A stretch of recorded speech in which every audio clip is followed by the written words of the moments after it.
Hani memegang tangannya di belakang punggungnya ketika kilau keemasan jatuh dari lengan bajunya dan jatuh ke tanah. Hanya dalam beberapa saat, dia telah melepaskan beberapa ribu kumbang pemakan emas dan menyiapkannya sebagai persiapan tanpa ada yang mengetahuinya. Dia kemudian merasa sedikit lega. Kembali ke tempat kejadian, wanita berjubah hitam itu berbicara dengan nada acuh tak acuh. Kumpulkan. Kekosongan hitam selebar 3 meter muncul di tengah cahaya keemasan.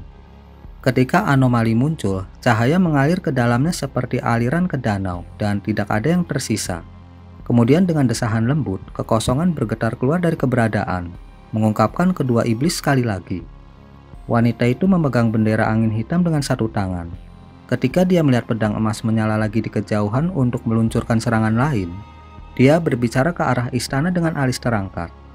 Rekan Daois Longmeng bodoh untuk berpikir bahwa formasi 9 kebenaran akan melelahkan ki spiritual saya. Anda pasti tahu bahwa bendera angin hitam adalah harta roh surgawi tipe spasial yang langka.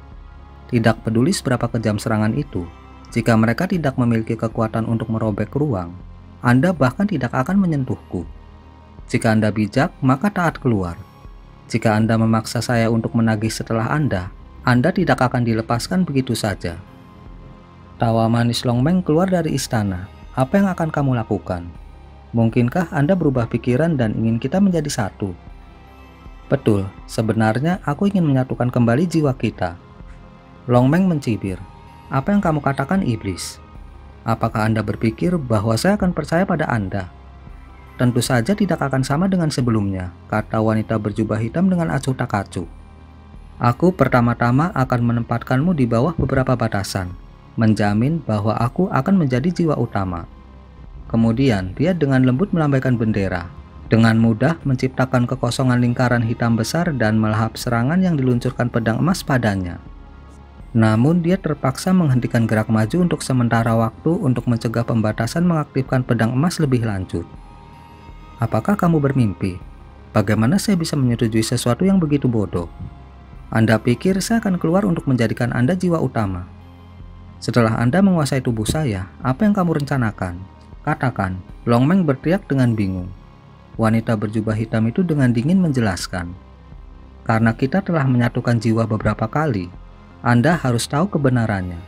Kecuali jika saya adalah penguasa tubuh itu, saya tidak akan dapat menampilkan kekuatannya yang besar. Hanya dengan ketika kita bergabung, kita bisa berurusan dengan kultivator tahap transformasi dewa yang masuk.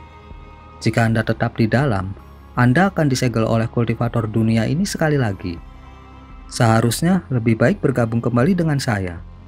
Longmeng berhenti sejenak sebelum menyeringai. Aku tidak menyangka Komandan Besar Invasi Penatua Iblis akan takut pada beberapa kultivator transformasi dewa yang remeh. Betapa menggelikan.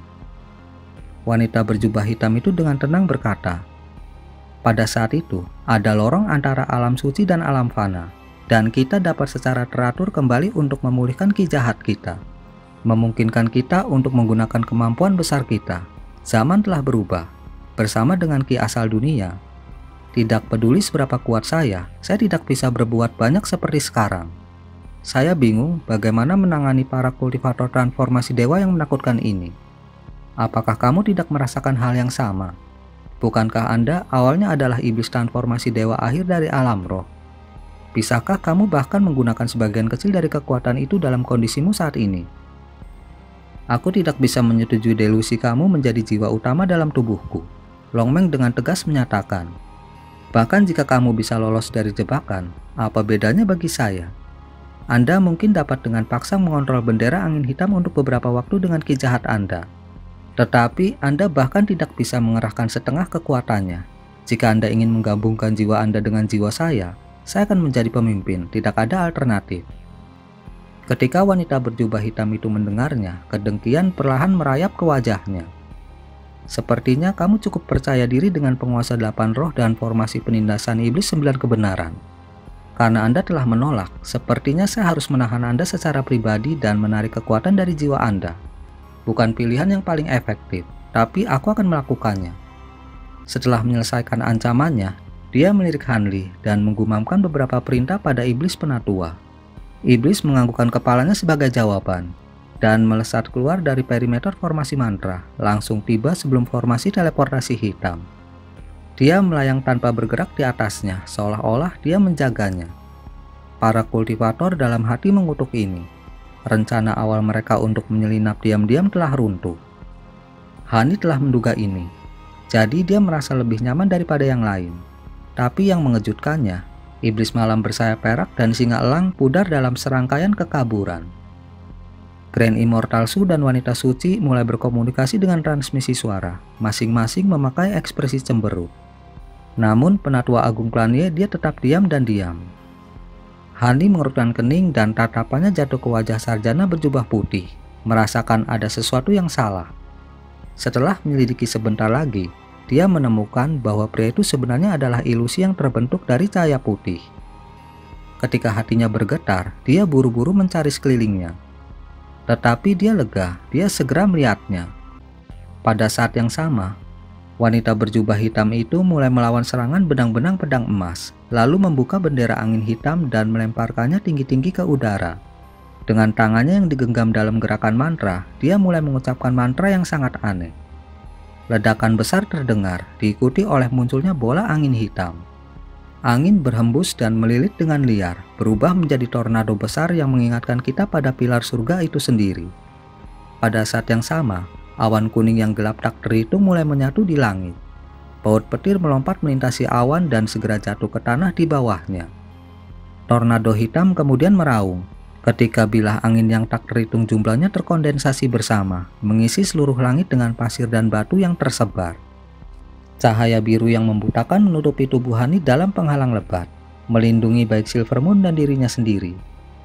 Tetapi ketika angin kuning aneh bertiup melewatinya, perlindungannya mulai bergetar keras seperti perahu kecil dalam badai yang mengamuk. Hani menutup rapat mulutnya dan kulitnya memucat. Di bawah kendali wanita berjubah hitam, kekuatan menakutkan bendera angin hitam sedang berlangsung. Hani sekarang menyaksikan angin sekencang bilah yang menjungkir balikan langit dan bumi. Meskipun ini hanya sebagian kecil dari apa yang bendera angin hitam mampu lakukan, indranya benar-benar kewalahan. Yang bisa dia dengar hanyalah jeritan siulan. Pandangnya dibanjiri kabut kuning. Indra spiritualnya tidak bisa melihat setengah kaki melewatinya. Kipas Triflame dimodelkan sebagai salah satu harta karun surgawi terlemah, tetapi masih mampu menampilkan 40% dari kekuatan kipas Seven Flame. Namun, kekuatan yang diperlihatkan bendera angin hitam sangat berbeda.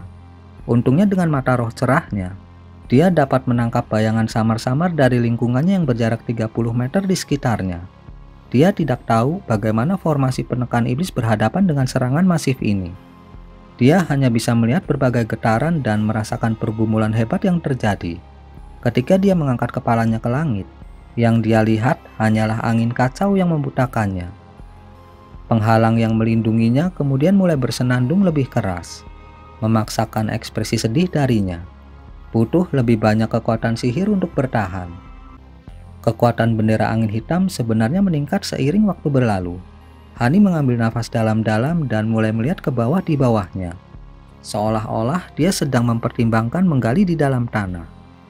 Tetapi ketika gagasan itu muncul di benaknya, pilar angin hitam selebar kaki tiba-tiba muncul dari bawah, berputar dengan momentum tanpa henti. Dengan kemunculan tiba-tiba kekuatan besar yang menarik ini, Hani dengan cepat dilahap olehnya. Ketakutan, dia dengan cepat mengembunkan kekuatan sihir di tubuhnya, dan penghalang itu menjadi lebih cerah, dengan paksa menghentikan penyerapan untuk sementara waktu. Segera setelah itu, selusin cahaya pedang emas melesat keluar dari penghalang dan berputar di sekitar pilar angin yang baru terbentuk, memecahnya menjadi ki hitam. Namun segera bergabung kembali bersama dalam spiral dan mereformasi tornado dalam sekejap mata. Dia hanya bisa dengan sedih memanggil Silvermoon dan terbang mundur. Tampaknya pilar angin ini benar-benar jahat. Dia bahkan tidak akan aman jika dia menggali di bawah tanah. Setelah keduanya dengan hati-hati menghindari beberapa tornado, mereka tiba di tepi area untuk menemukan penghalang abu-abu suram.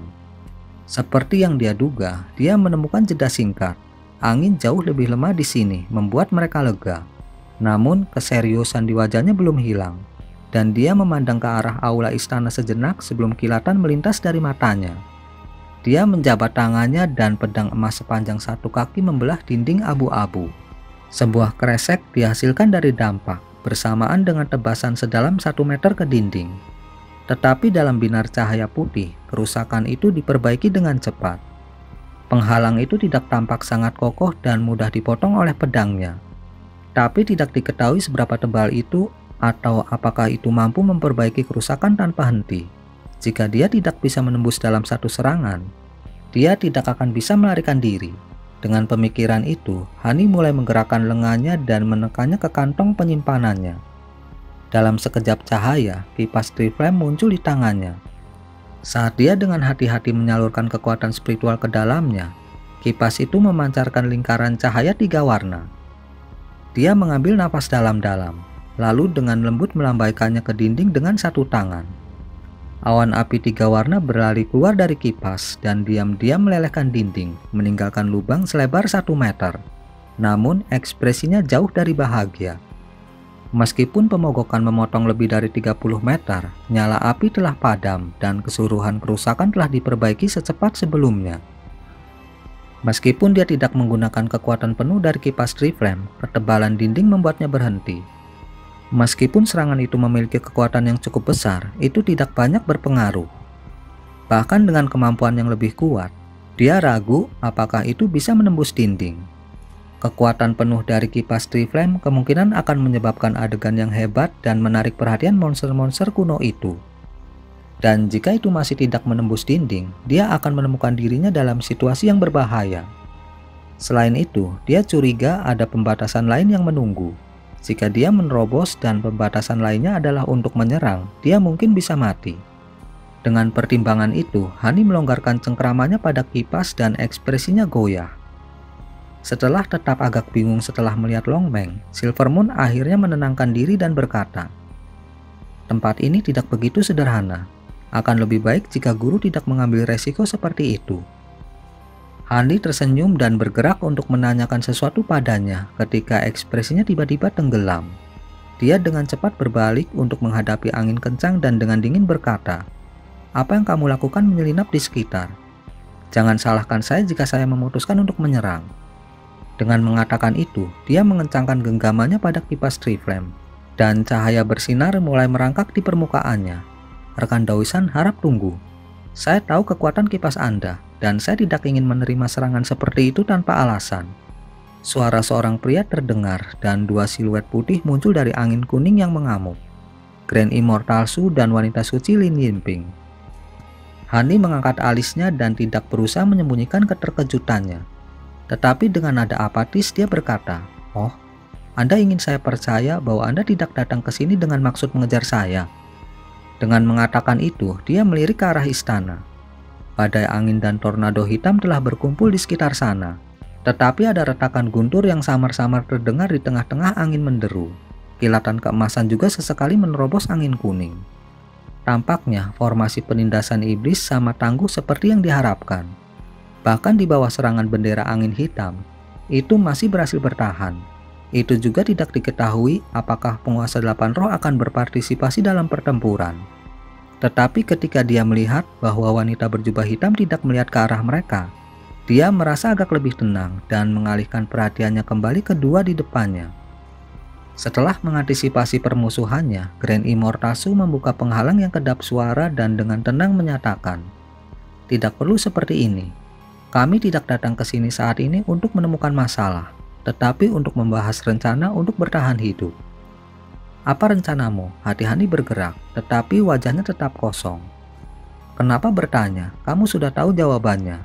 Bendera itu bukanlah sesuatu yang kita dapat bersaing, bahkan jika kita semua bergandengan tangan. Bukankah lebih baik bagi kita untuk melarikan diri saat mereka terganggu?" Hani menyipitkan matanya. "Jadi kamu tidak berniat mendapatkan harta roh surgawi itu?" "Kamu pasti bersanda," Grand Immortal Su dengan tegas menyatakan. "Apa nilai harta jika Anda tidak memiliki tubuh untuk menggunakannya? Leluhur suci iblis penatua telah terperangkap di pagoda selama bertahun-tahun dan pasti dilemahkan dari penawanan. Jiwa baru lahir kita akan menjadi suguhan ideal untuk memulihkan kekuatannya. Dengan hanya serangan biasa, dia akan menangkap kita tanpa gagal." "Lalu, apa yang kamu sarankan?" Hani memiliki tebakan samar pada apa yang akan mereka katakan. Grand Immortal Su dengan belak-belakan berkata, Kita akan bergandengan tangan tentu saja dan menyergap iblis penatua yang menjaga formasi teleportasi.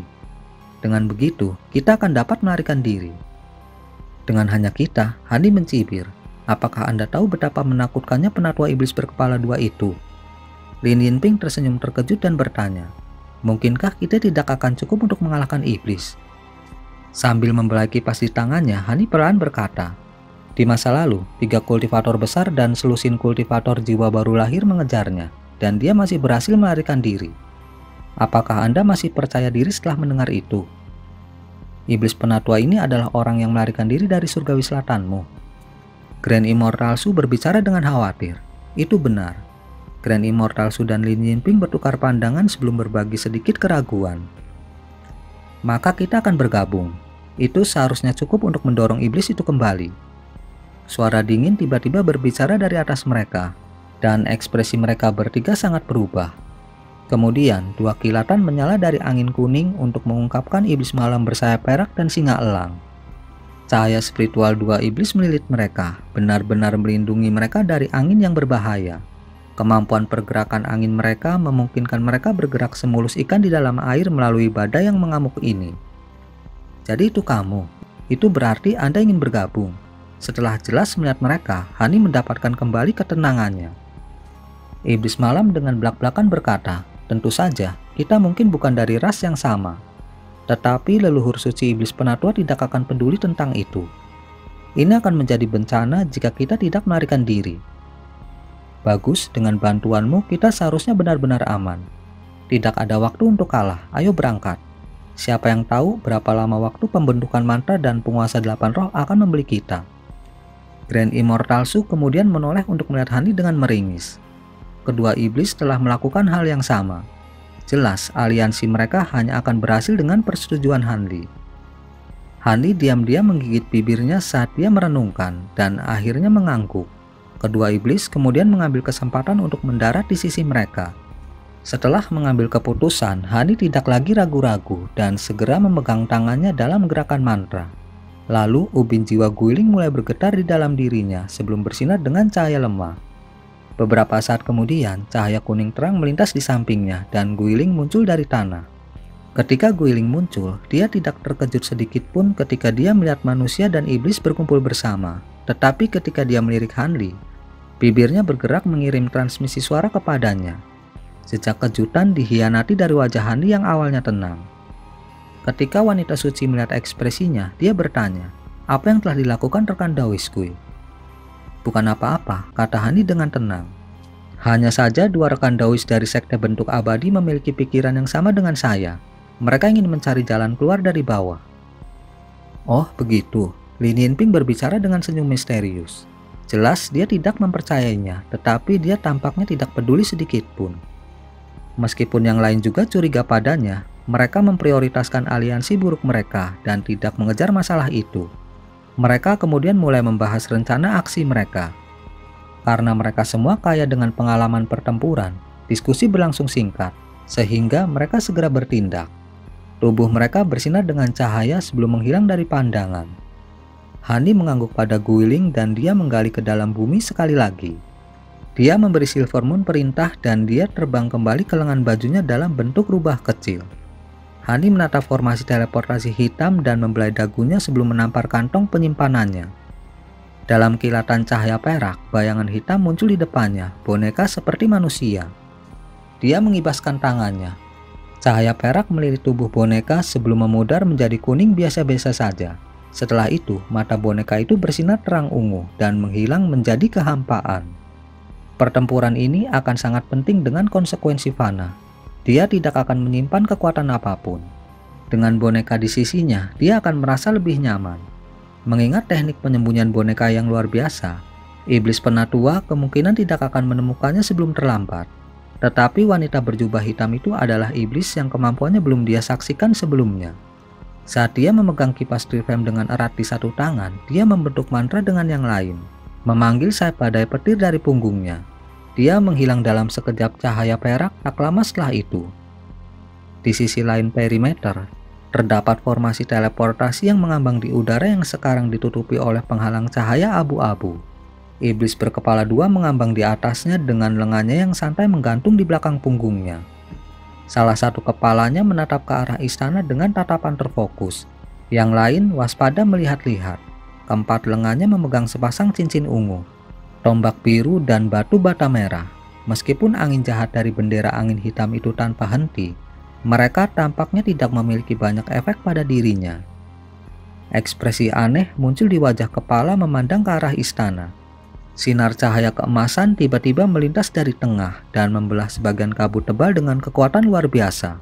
Siulan angin terhenti tiba-tiba. Iblis Penatua mengangkat alisnya saat melihat dan ragu untuk berdiri di sekitar. Dia ingin menawarkan bantuannya, tetapi dia merasa sangat bertentangan. Namun dia segera merasa nyaman. Cahaya keemasan menakjubkan yang berkedip di kejauhan telah tersapu oleh tornado liar yang membentang lebih dari 30 meter.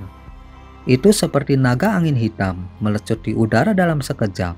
Itu bahkan mendistorsi ruang di dekatnya, seolah-olah dunia itu sendiri memutar ke kehendaknya. Iblis Penatua hanya bisa secara singkat menikmati kelegaan, karena kepala yang lain membuka lebar matanya dan melambaikan salah satu tangannya ke depan. Garis cahaya merah merobek udara dan berubah menjadi batu bata selebar 10 meter yang dengan keras hancur. Tapi sebelum mendarat, nyala api merah menyala dari atasnya. Dan beberapa ular api jahat melompat ke depan dengan memamerkan taring. Mendengus dingin terdengar, tidak kusangka kau akan sangat waspada. Dua siluet kemudian muncul dari angin yang kencang. Salah satu tokoh ini dengan santai mengangkat tangan mereka dan garis biru dilepaskan. Berkembang menjadi payung giok setinggi 3 meter. Ledakan terdengar. Kabut dingin yang menutupi permukaan payung menghalangi bata api. Cahaya biru dan api merah tua saling beradu satu sama lain untuk sementara waktu. Meskipun ular api ganas dan intens, mereka ditundukkan oleh atribut es payung dan tidak berdaya. Kedua tokoh itu milik Grand Immortalsu dan Lin Yinping. Mereka dengan dingin melirik Iblis Penatua sambil melayang tanpa bergerak di udara. Dua kepala iblis bergeser dan secara bersamaan menyaksikan keduanya di bawah. Saya mengenali kamu. Anda pasti kultivator dari dataran langit tak berujung. Sayang sekali Anda tidak bisa dimakamkan di sana. Salah satu kepala berbicara dengan suara memekakan telinga dan seringai. Grand Immortalsu tanpa kata-kata menampar kantong penyimpanannya. Tangisan Phoenix bergema dan cahaya liar melintas, memanggil burung merak pelangi di depan mereka. Itu menggulung sayapnya dan menyebar bulunya segera setelah itu muncul. Kehadirannya membuat pemandangan yang menakjubkan. Cahaya pelangi mengalir dari tubuhnya dan menahan angin ganas di sekitar mereka. Merak roh yang tajam. Iblis Penatua berteriak, "Kamu sebenarnya memiliki burung dari zaman purba. Tapi keterampilannya terlalu dangkal. Jika lebih tua, saya mungkin benar-benar takut." Apakah begitu? Kalau begitu, mari kita uji dulu keganasan cahaya pelangi. Grand Immortalsu kemudian mengeluarkan peluit, dan burung merak mengangkat kepalanya sebelum merentangkan sayapnya. Cahaya cemerlang melonjak keluar. Iblis Penatua dengan dingin mendengus. Dia bertepuk tangan dengan kedua tangan memegang cincin ungu, dan untuk menghasilkan dengung memekakan telinga yang membingungkan rasa spiritual seseorang. Segera setelah itu, kedua cincin itu melesat keluar dan kabur, meninggalkan salinannya sendiri di belakangnya dan mengisi udara di dekatnya dengan tegang. Iblis kemudian memegang tangan dalam gerakan mantra dan menutupi tubuhnya dengan ki iblis hitam, seolah-olah bersiap untuk serangan. Sebagai tanggapan, Grand Immortalsu dan wanita suci masing-masing memanggil harta sihir mereka sendiri dan mengangkat tangan mereka. Sebuah bola cahaya biru hancur, dan Sal dengan ulat sutra perak bersulam melepaskan benang perak yang tak terhitung jumlahnya. Pada saat yang sama, kabut ungu dan biru muncul dari angin dan diam-diam tiba di atas Iblis Penatua. Gerakan-gerakan itu tidak memiliki kehadiran, menunjukkan teknik penyembunyian yang luar biasa. Ilusi cincin ungu dan cahaya pelangi bertabrakan, menghasilkan bara api yang menyilaukan di udara. Beberapa ular sanca tebal dari Ki Iblis dalam sekejap meluncur ke depan sebagai serangan balik. Sementara itu, cahaya yang menyilaukan tiba-tiba meletus dari kabut biru dan ungu. Dan dua siluet tiba-tiba melompat turun, tiba tepat di atas iblis dengan dua cakar tajam dan awan benang abu-abu. Pada saat yang hampir bersamaan, harta sihir Grand Immortalsu dan wanita suci yang dirilis baru saja akan tiba di depan Iblis Penatua. Waktu serangan telah mempraktekkan ketepatan. Penyergapan seperti itu mengejutkan bagi iblis, tetapi dia segera mendapatkan kembali ketenangannya dan secara mental memerintahkan salah satu ular sanca hitam yang terkondensasi dari iblis jahat untuk melilit di sekitarnya. Kemudian dia mengangkat kedua kepala untuk melihat serangan yang datang dari para kultivator langit tak berujung. Rentetan benang perak dan bola cahaya biru. Dalam ledakan seperti kobaran api gelap, seberkas cahaya hitam melintas. Tapi saat perhatiannya terfokus pada serangan yang datang, cahaya keemasan melintas di sisi formasi yang menutupi teleportasi. Guntur berdering ketika pedang besar ditembakkan dari bawah tanah. Pada kecepatan yang begitu cepat, iblis penatua hanya bisa merasakan pedang besar saat tiba di depannya. Pada saat yang singkat, dia melihat api ungu dan kilat emas berkeliaran di permukaannya. "Kamu?" Iblis penatua langsung mengenali pedang itu, tetapi karena kecepatan pedang yang sombong dan serangan lainnya yang menjatuhkannya, dia tidak memiliki pilihan selain untuk menghadapinya. Dia buru-buru melambaikan keempat tangannya, merobek ruang itu sendiri saat dia melepaskan garis jaring cakar kristal ke arah senjata. Tentu saja, itu tidak mungkin baginya untuk benar-benar memblokir serangan pada waktu yang diberikan. Dengan sangat mudah, pedang besar itu menembus garis-garis cakar dalam sekejap. Pada saat penundaan ini memberi iblis waktu, dia menciptakan lapisan iblis hitam di sekitarnya. Serangkaian ledakan meledak, dan bola cahaya besar meletus di depan tubuh penatua iblis, menghasilkan cahaya yang menyilaukan. Petir perak kemudian melintas dari permukaan tanah, diikuti oleh kemunculan Hanli. Dia mengangkat kepalanya untuk memeriksa udara dan mengerutkan kening. Meskipun pedang besar telah menghantam, itu tidak benar-benar memotong tubuh iblis, seolah-olah serangan itu dengan santai meluncur melewati iblis. Sama seperti Hanli bingung dengan ini, sesuatu dalam cahaya yang menyilaukan di udara mulai bergerak. Dalam hembusan angin yang menusuk, sesosok hitam menembak ke arah Hanli, kabur dari pandangan sebelum muncul tepat di atasnya. Jatuhkan mati, raungan gemuruh terdengar, dan pisau hitam lega membelahnya dengan kecepatan kilat. Meskipun Hanli khawatir, dia sudah menyiapkan sayap badai petir. Dia menghilang tanpa jejak, dan pedang hitam meleset dari sasarannya. Gema teredam terdengar, dan potongan sedalam 1 meter muncul di tanah. Guntur berdering 60 meter jauhnya, dan Hanli muncul kembali menatap tempat dia awalnya berdiri. Sosok besar yang mematikan ini adalah iblis penatua. Tetapi pada saat itu, dia jelas dipotong menjadi sosok yang menyesal. Salah satu lengannya telah dikurangi menjadi tunggul dan ada lubang seukuran kepalan tangan di bahunya. Dia juga membawa beberapa bekas cakar tebal di perutnya. Seolah-olah mereka berusaha mencabutnya. Dengan aliansi gabungan mereka, iblis tidak dapat memblokir semua serangan dan menderita. Melihat bahwa Hanli telah melarikan diri darinya, kilatan jahat muncul di matanya dan dia dengan giat melirik Hanli. Dalam sekejap cahaya, dia menarik tangannya terpisah dan pedang besarnya robek menjadi 2, melepaskan pedang bercahaya yang sedikit lebih kecil yang mengeluarkan suara jeritan saat mereka bersiul. Iblis penatua mengayunkan pedang yang baru terbelah dan melepaskan sabit hitam seukuran telapak tangan dalam rentetan padat ke arah Hanli. Dia tidak memperhatikan kultivator lain dan sangat ingin mengejar dia sendirian. Ini tidak mengejutkan. Di antara musuh yang menghadapinya, Hanli dan Lin Yinping adalah yang paling mudah untuk dihilangkan. Tapi wanita suci tak berujung Lin Yinping memiliki Grand Immortal Su bersamanya. Tentu saja, iblis penatua hanya menyimpulkan ini karena dia tidak pernah memiliki kesempatan untuk melawan Hanli dengan kekuatan penuh. Ketika Hanli melihat serangan iblis yang sombong, dia mempertahankan ketenangan sepenuhnya dan melambaikan lengan bajunya, menghasilkan perisai kecil yang bergerak di depannya dengan cepat mengembang untuk melindungi bagian depannya. Dia kemudian melirik iblis dan mendesah. Iblis penatua memandang ekspresinya dari kejauhan dan segera berhenti karena terkejut atas reaksinya. Tetapi kemudian dia segera merasakan tekanan spiritual yang aneh dari bawahnya. Sebelum dia bisa melirik ke bawah, dia mendengar tebasan dan bayangan hitam yang dibungkus dengan kuning muncul tiba-tiba dari tanah 10 meter di belakangnya. Segera setelah itu, sosok itu berteriak dan mengayunkan kapak perak besar yang dipegangnya di tangannya. Itu adalah wanita bertanduk guling yang tetap tersembunyi di bawah tempat Hanli awalnya berdiri. Bahkan sebelum bilah kapak itu jatuh, tekanan spiritual yang menakutkan mengguncang tanah di dekatnya yang menyebabkan bumi bergetar dengan lubang sedalam 1 kaki. Wajah penatua iblis jatuh dan tidak lagi bergerak untuk menyerang Hanli. Dia buru-buru berbalik dan memotong pedangnya di salib. Dua bilah cahaya besar muncul untuk memenuhi kapak perak tepat pada waktunya. Cahaya hitam dan perak meletus saat serangan bertabrakan. Gelombang kejut dari udara yang sedingin es dan yang membakar meluas ke segala arah. Bilah cahaya hitam berhasil menghentikan sementara kapak besar turun sesaat sebelum menghilang. Selama penundaan itu, iblis penatua menggenggam dua tangannya dengan gerakan mantra. Dengan suara retakan tulang, ukuran tubuhnya melonjak.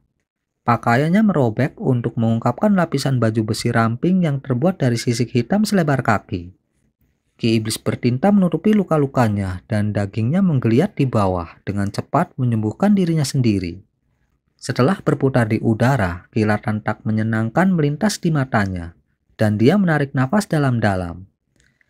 Dia membuka mulutnya untuk melepaskan gelombang kejut lebar pada kapak. Ketika mereka bertabrakan dengan kapak perak besar, suara itu tampak menjadi padat dan menghalangi kapak agar tidak jatuh lebih jauh. Iblis tiba-tiba mengeluarkan mantra kuno dan sisik hitam yang menutupi tubuhnya menjadi cerah, tersulut dalam lapisan padat api hitam ungu yang mengesankan. Hati Guiling bergetar melihat pemandangan itu dan dia melompat mundur. Dengan teriakan nyaring, tubuhnya ganas berkembang dan lapisan baju besi hijau dipasang di sekelilingnya. Kapak perak tumbuh di sampingnya, berkilau dengan cahaya yang cemerlang. Dia menebang dengan kekuatan yang lebih besar. Pertumbuhannya yang tiba-tiba mengejutkan iblis. Meskipun wujudnya sendiri lebih besar dari miliknya, dia tidak punya pilihan selain menghentikan mantranya saat dia mengangkat bilahnya untuk menemui kapak. Saat tumbukan, kedua senjata mengeluarkan ledakan besar, menggetarkan udara di sekitar mereka. Sudah berjaga-jaga, iblis penatua tidak mengalami kerusakan. Sebaliknya, dia menggunakan momentum serangan untuk dengan cepat terbang mundur. Tapi saat dia mundur, dia tersenyum mengejek. Tombak biru di salah satu tangannya menyala dengan api hitam. Dan dia meluncurkannya ke tubuh Guiling. Itu melaju dengan kecepatan luar biasa yang hanya cocok dengan bintang jatuh. Dalam sekejap mata, itu mengenai baju zirah Guiling dan melintas. Sebelum penatua iblis mendapatkan kembali tanah yang stabil, dia memulai mantra sekali lagi dalam persiapan untuk menggunakan teknik yang jauh lebih kuat. Tombak saja tidak akan cukup untuk memusnahkan wanita bertanduk ulet itu. Tetapi pada saat itu, sesuatu yang sama sekali tidak terduga terjadi.